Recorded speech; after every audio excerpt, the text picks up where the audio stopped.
السلام عليكم ورحمة الله وبركاته. معكم سعد المصري. أعزائي المشاهدين، النهاردة هنتكلم على بعض الأمراض وكيفية التعامل معها بعلاج الريفلكسولوجي.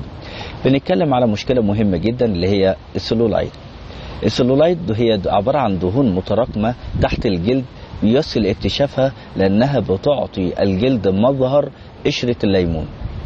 والسلولايت ناتج عن تراكم الخلايا الدهنية، وطبعا بتعاني المرأة من مشكلة السلولايت دي أكثر من الرجل، وبتتراكم الدهون لديها على الردفين والوركين والفخذين وأعلى الذراعين.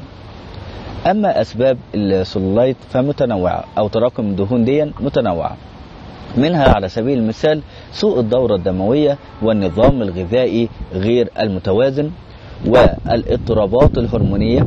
وقد ثبت أن الالتزام بأسلوب حياة سليمة وممارسة التمارين الرياضية والاستعانة بجلسات تدليك لمفاوي موضعي يمكن أن تقوم بدور فعال في تجنب تراكم الدهون. المناطق التي يجب تدليجها عند القدم هي المناطق الأساسية، أي نقاط الضغط الانعكاسية الخاصة بالجهاز الليمفاوي والكليتين والمثانة والغدد الكظرية والغدة النخامية والغدة الدرقية. ده في القدم.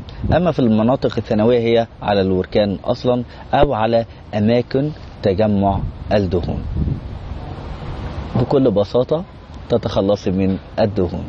كان معكم سعد المصري، معالج الريفلكسولوجي. للتواصل 012 36 90 535 أو عن طريق الإيميل سعد_أستاذ_online@yahoo.com.